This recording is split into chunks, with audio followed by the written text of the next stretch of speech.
कल वाला current affairs जो था मैंने पूरा लिख कर भेज दिया था, कितने लोगों ने पढ़ा पूरा?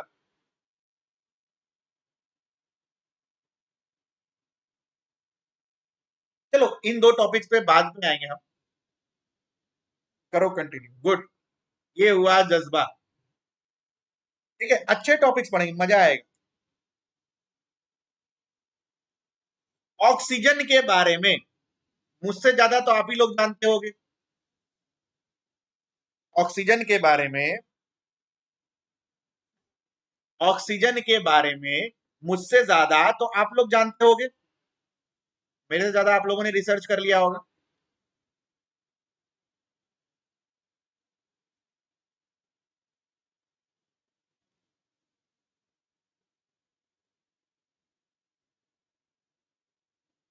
ठीक है,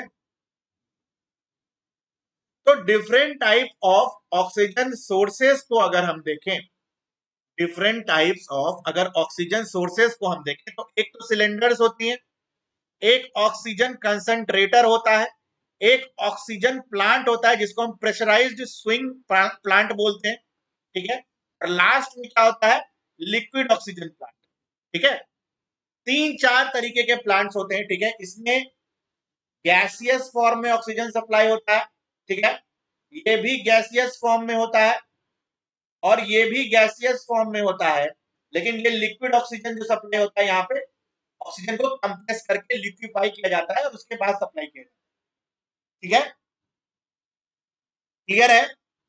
चार तरीके के sources: oxygen cylinders, oxygen concentrators, oxygen plant and liquid oxygen. जिसमें से पहले तीन जो है गैसियस फॉर्म में ऑक्सीजन को सप्लाई करते हैं, लास्ट वाला लिक्विड फॉर्म। ठीक है, इसके आगे जब आप बात करते हो तो ऑक्सीजन सिलेंडर में ऑक्सीजन जो है बेसिकली आता कहां से है? ये जो आपके प्रेशराइज स्विंग प्लांट्स वगैरह है ना, प्रेशराइज स्विंग प्लांट, जो अभी क्या होता है स्विंग प्लांट वो भी देखेंगे, यहीं से डायरेक्ट रिफिल होता है ऑक्सीजन। इसमें यहीं से डायरेक्ट क्या होता है? रिफिल होता है ऑक्सीजन, ऑक्सीजन सिलेंडर में। ऑक्सीजन सिलेंडर का वेरियस पार्ट है, यहाँ पे वाल्व है। ठीक है, और यहाँ पे प्रेशर रेगुलेटर है, प्रेशर, ज्यादा प्रेशर पे भी आप ऑक्सीजन का सप्लाई नहीं कर सकते हो। ह्यूमिडिफायर का बॉटल है जो मॉइस्चर एब्जॉर्ब करता है। ठीक है, ताकि ऑक्सीजन आपके अंदर मॉइस्चर कंटेंट एकदम बहुत कम हो। और लास्ट में क्या आता है? Nasal tube. लास्ट में क्या आता है? Nasal tube. ठीक है, ऑक्सीजन सिलेंडर के बारे में ज्यादा दिमाग नहीं लगाना है। तो बेसिकली ये कुछ पार्ट्स होते हैं वो हमने यहाँ पे देख लिया। तो इंपॉर्टेंट है वो क्या है? Oxygen concentrator. ऑक्सीजन कंसंट्रेटर कैसे फंक्शन करता है? How does this oxygen concentrator works? तो आपको मैंने एक न्यूज़पेपर क्लिपिंग्स भी भेजा था इसके ऊपर, पता नहीं कितने लोगों ने पढ़ा या नहीं पढ़ा। न्यूज़पेपर क्लिपिंग्स था, पता नहीं कितने लोगों ने पढ़ा कि नहीं पढ़ा। हाँ आ गया तो बना देना, मार्क्स मिल जाएगा एक्स्ट्रा। ठीक है, ऑक्सीजन कंसंट्रेटर में क्या होता है? ऑक्सीजन कंसंट्रेटर में क्या होता है?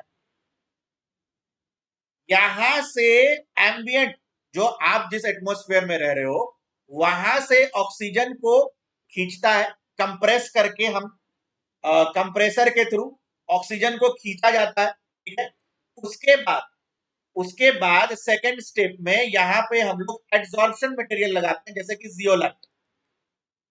जियोलाइट का काम क्या होता है कि इस एयर में से, अब एयर के बारे में अगर बात हो तो एयर में क्या क्या होता है? नाइट्रोजन, ऑक्सीजन, कार्बन डाइऑक्साइड, साथ में आर्गन।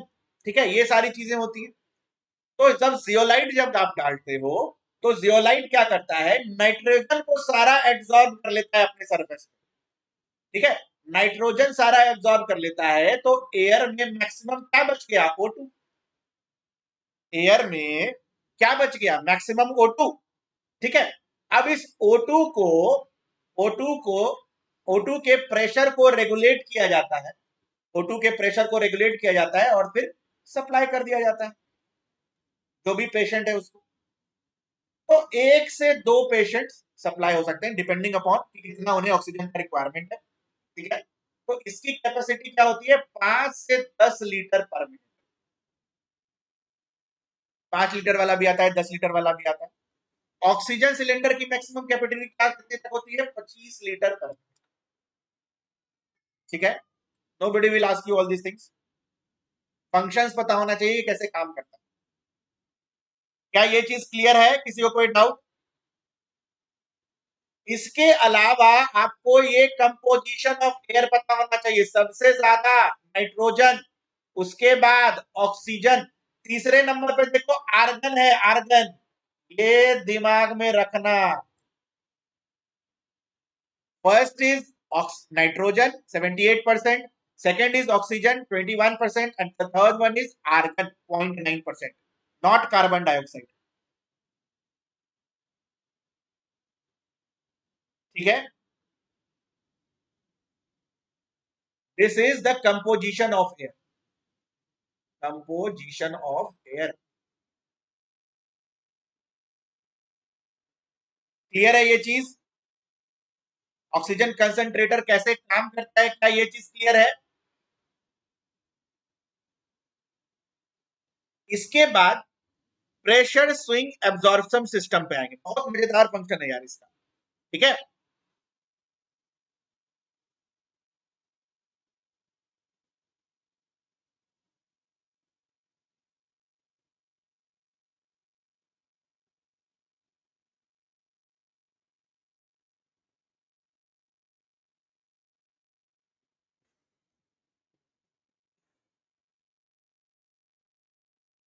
What is wait?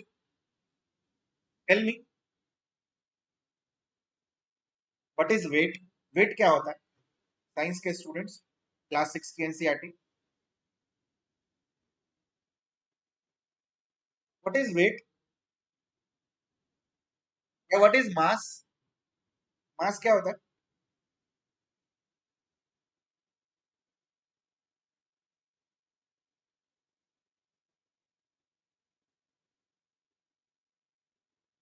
बताएं, क्लास 6 का बच्चा भी ये आंसर करेगा। Measurement unit?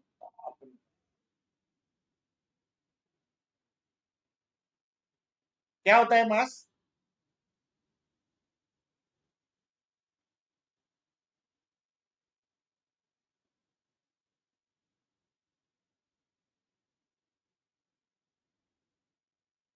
मास क्या होता है? Density into volume.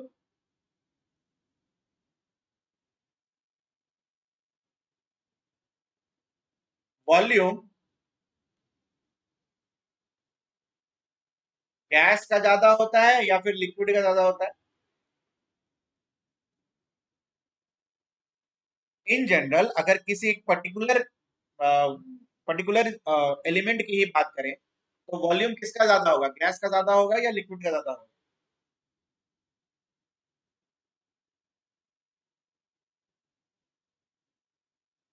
या फॉर दैट रीजन इसे रहने दो, ये थोड़ा सा आपको दिक्कत हो सकता है समझने में। मुझे ये बताएं, डेंसिटी किसका ज्यादा होता है, लिक्विड का या गैस का?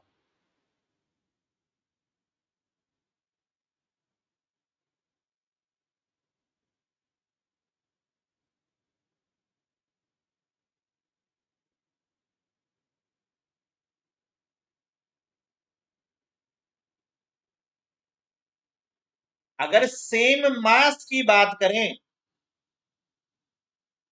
सेम मास की बात करें, लिक्विड की अगर डेंसिटी ज्यादा हो गई, लिक्विड की डेंसिटी अगर ज्यादा हो गई, ठीक है, तो इसका वॉल्यूम क्या होगा? कम होगा। और गैस की डेंसिटी अगर कम हो गई तो इसका वॉल्यूम क्या होगा? ज्यादा होगा। और ये जो लीटर की जब हम बात करते हैं तो litre denotes what? Volume. Litre denotes what? Volume. समझ में आया अब? Can you answer now?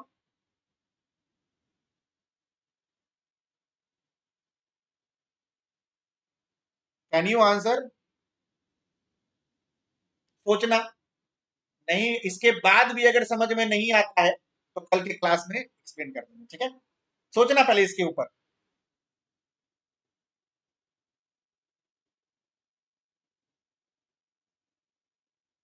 सोचना है इसके ऊपर। इसके बाद भी समझ में अगर आपको आंसर नहीं मिलता है, आई विल एक्सप्लेन यू। ठीक है, चलो। प्रेशर स्विंग एब्जॉर्प्शन प्लांट्स के ऊपर आता। मैं भी तो लिक्विड वाले की ही बात कर रहा था।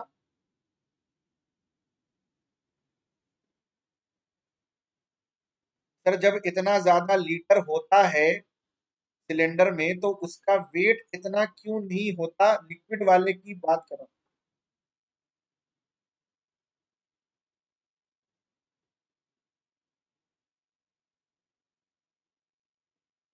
अरे ये 25 लीटर पर minute is flow rate. This is the flow rate of oxygen. 25 litre पर मिनट, 10 लीटर पर मिनट, ठीक है, this is the flow rate. और वेट को जब आप देखोगे तो कितना लीटर की कितनी डेंसिटी की मटेरियल आप एक कंफाइंड रीजन में भर रहे हो तो उससे वेट पता चलता है। ठीक है, आप फ्लो रेट को चाहो तो 50 लीटर पर मिनट भी कर सकते हो, लेकिन उस केस में जल्दी खत्म हो जाएगी चीजें। फ्लो रेट आप ज्यादा कर दो उससे कोई लेना देना नहीं। ठीक है,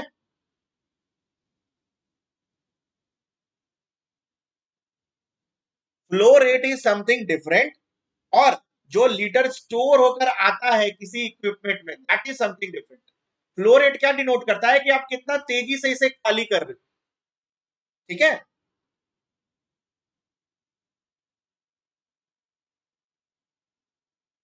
चलो। Pressure swing absorption plants, what are these? इसमें क्या होता है, देखो।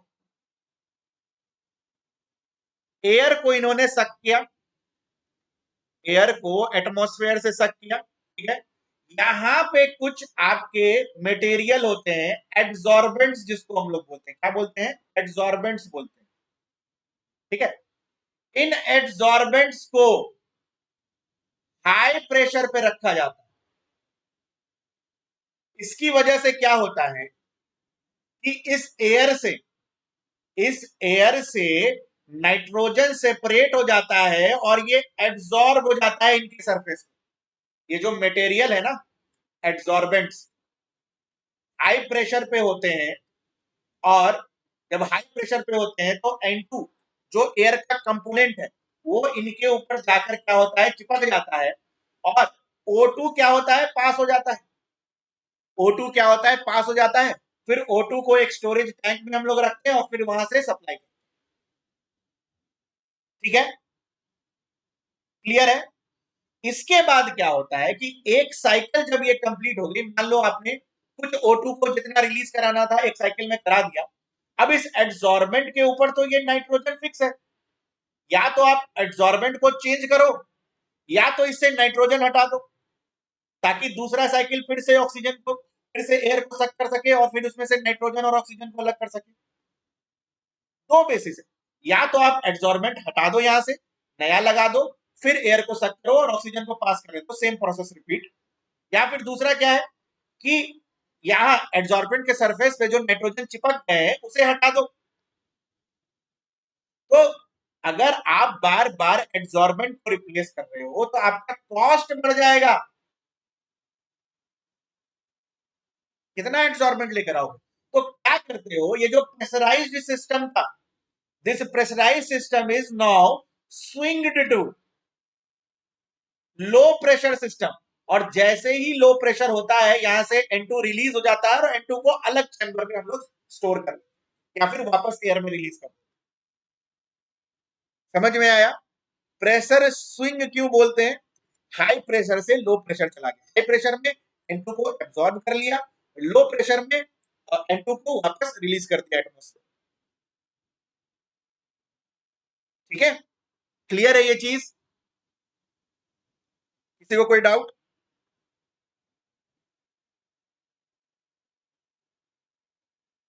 किसी को कोई डाउट?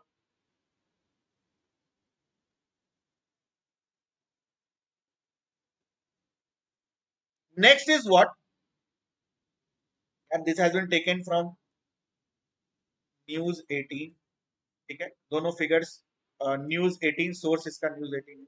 मैं लिख दे देता हूँ, बाद में मान लो कोई कंप्लेन, न्यूज 18, ठीक है। Next is what, liquid oxygen. Liquid oxygen में क्या करते हैं, लिक्विड ऑक्सीजन में क्या करते हैं, बहुत सबसे प्योरेस्ट ये होता है, क्यों होता है वो भी हम देख लेंगे कि बाकी सारे में हमने क्या नहीं किया जो यहाँ पे हम कर रहे हैं, ठीक है। बाकी सारे चीज में हमने एक स्टेप नहीं किया है, इसीलिए वो कम प्योर होते हैं, और इसमें हम वो स्टेप को करते हैं, इसीलिए ये ज्यादा प्योर होते हैं। वो स्टेप अभी हम देख लेंगे, ठीक है। इसमें क्या होता है कि एयर लिया एटमॉस्फेयर से, ठीक है, एटमॉस्फेयर से एयर से किया, ठीक है। यहां पे इस एयर को आप प्यूरिफाई करते हो डस्ट वगैरह के लिए, ठीक है। यहां पे आप एयर को प्यूरिफाई करते हो डस्ट वगैरह के लिए, ठीक है। इसको प्यूरिफाई करने के बाद ये एयर जो प्यूरिफाई हुआ, आप एयर को आप क्या करते हो, कूल, एयर को क्या करते हो आप, कूल, ठंडा करते हो, कितने तक, -10 से -15 डिग्री सेल्सियस तक, ठीक है। इस टेम्परेचर पर, इस टेम्परेचर पर, इस टेम्परेचर पे अभी सारे एयर के जो पार्ट्स हमने देखे थे सबको ये होंगे, कंपोजिशन जो भी एयर का होगा, खाली डस्ट पार्टिकल्स अलग हुए, बाकी सबको इसी टेम्परेचर पे आ जाएंगे, nitrogen, oxygen, other gases, argon, carbon dioxide, सारे, ठीक है, इसी टेम्परेचर पे आ जाएंगे। इस टेम्परेचर पे उन सारे गैसेस को, नाइट्रोजन एंड ऑक्सीजन को छोड़कर बाकी जो बचे गैसेस हैं इन टेम्परेचर पे उनको अलग कर दिया जाए। बात समझ में आ रही है, बात समझ में आ रही है।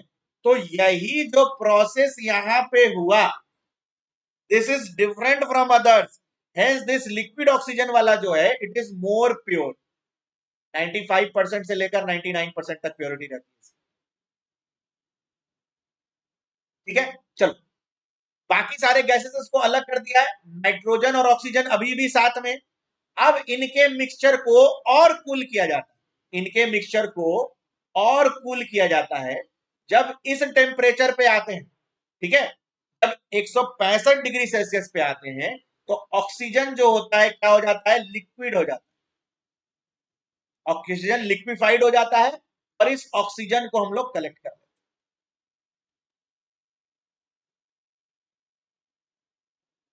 नाइट्रोजन को सेपरेट टैंक में डाल दिया जाता है और ऑक्सीजन को अलग, ठीक है।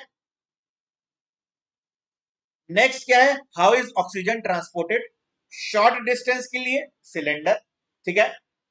मीडियम डिस्टेंसेस के लिए आप प्रेशर वेसल्स और ये जो ट्रक्स वगैरह हैं उसके ऊपर लोड करके आप भेज सकते हो। फॉर लॉन्गर डिस्टेंसेस आप ट्रेन से ले जा सकते हो, इसका एग्जांपल क्या था, ऑक्सीजन एक्सप्रेस, ठीक है। There are some points regarding why is oxygen short supply में क्यों हुआ, ठीक है। 5-10 कारण दे रखे हैं, कृपया इसको दिमाग में रखें,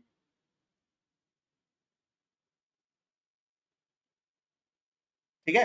5-10 कारण दे रखे हैं, कृपया इसको दिमाग में रखेंगे। Why oxygen was there in short supply, factual datas है, इसको दिमाग में रखेंगे, मान लो कल को कोई सवाल आ जाए तो you can write it.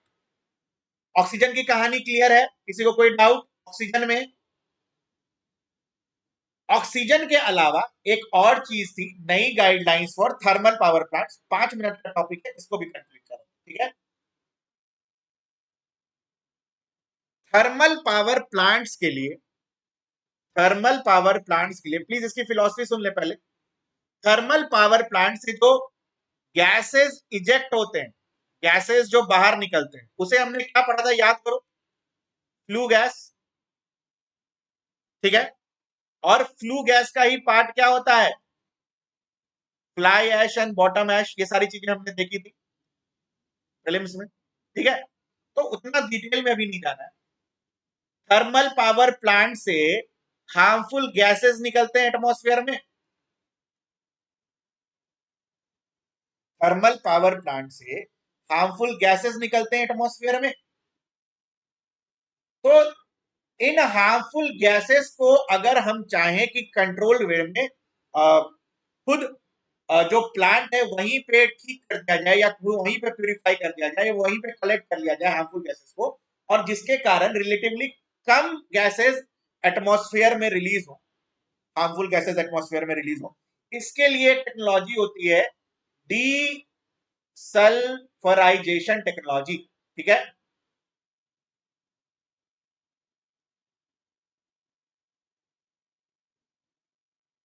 Basically इसमें वेट स्क्रबिंग और ड्राई स्क्रबिंग हम लोग यूज करते हैं।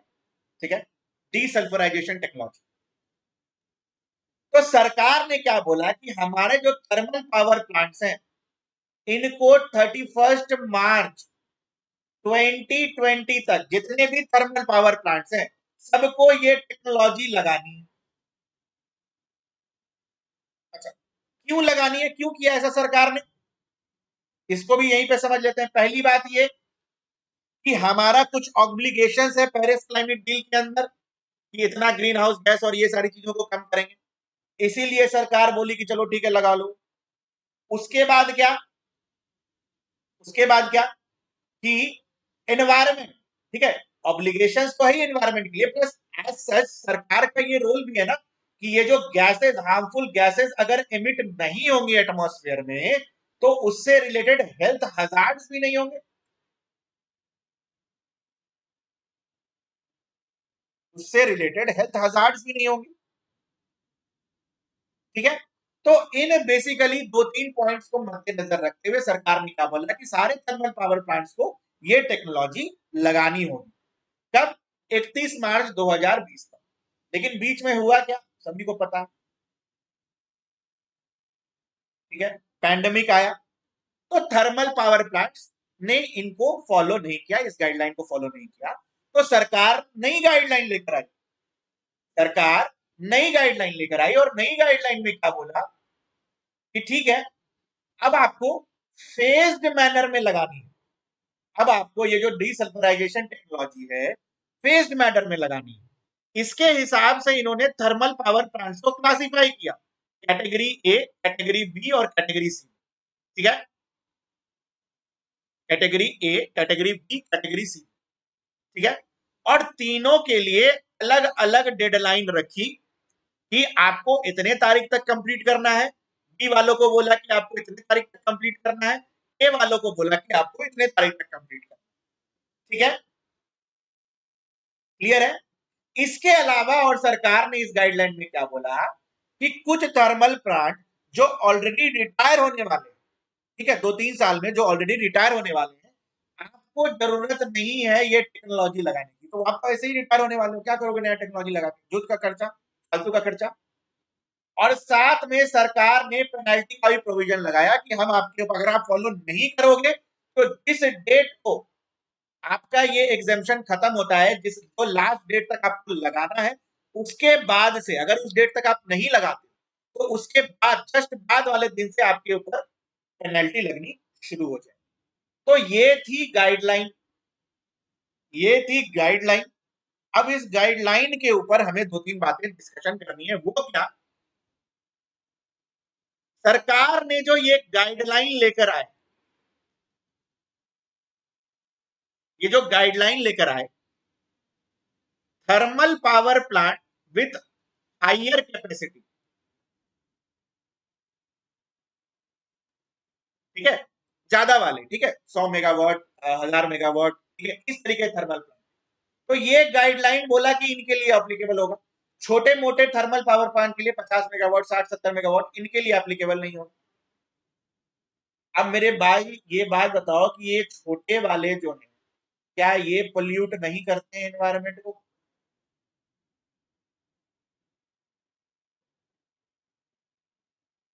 ठीक है, तो this is the first drawback of this guideline.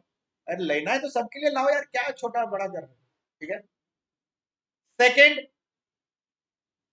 देखना जरा, सेकंड में, सेकंड बहुत इंटरेस्टिंग है यार। सेकंड में क्या कर दिया है उन्होंने, ये जो कैटेगरी सी वालों के लिए इन्होंने पेनल्टी अगर जो डिजाइन की है, कैटेगरी सी वालों के लिए अगर पेनल्टी को अगर तुम देखोगे तो कैटेगरी सी वाले अगर डीसल्फराइजेशन प्लांट लगाते हैं तो इनको 45 लाख रुपया लगेगा पर मेगावाट जनरेशन। अगर 1 मेगावाट जनरेट करते हैं तो उनपे जो खर्चा आएगा डीसल्फराइजेशन प्लांट का 45 लाख रुपया, ठीक है। लेकिन अगर ये प्लांट नहीं लगाते हैं तो इनको क्या लगेगी पेनल्टी, अकॉर्डिंग टू सरकार।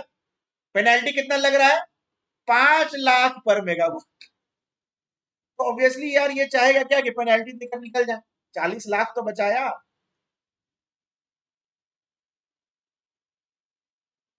है ना।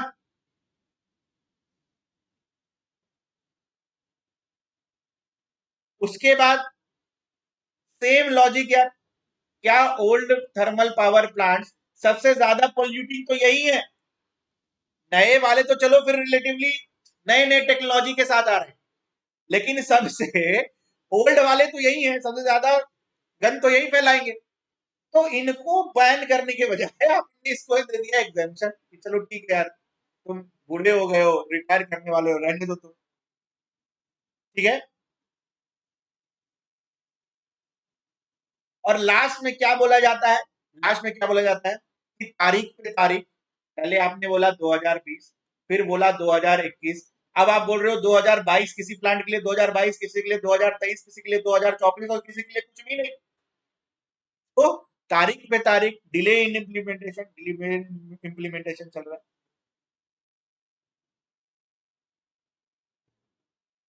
मजेदार था ना ये टॉपिक, मेरे को ये सेकंड पॉइंट जो था ना, मजा आ गया पढ़ के।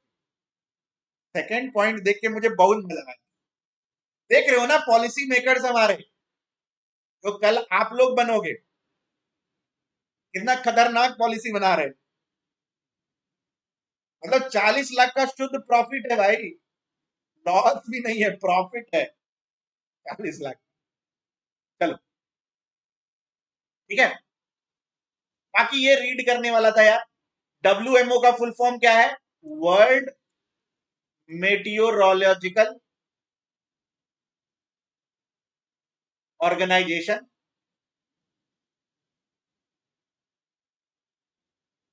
ठीक है। WMO का फुल फॉर्म ये क्या बोला है, ये रिपोर्ट में इसने क्या बोला है, ग्रीन हाउस गैस का कंसेंट्रेशन बढ़ गया है, ओशियन एसिडिफिकेशन बढ़ गया है, ठीक है, इसका हीट कंटेंट और एसिडिफिकेशन दोनों बढ़ गया है, sea level rise, there was a drop in sea level rise, ये दिमाग में रखें, ठीक है।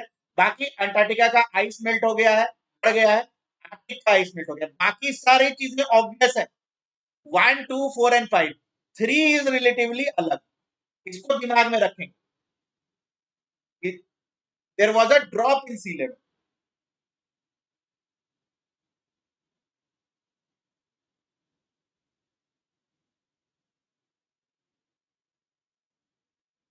ठीक है। चलो, तो यहां पे हम ये सारी बातें को कंप्लीट करते हैं, यहां पे हम ये सारी बातों को कंप्लीट करते हैं। अब जो पूछना है वो पूछ लो, ठीक है। यहां पे सारी बातों को कंप्लीट करते हैं।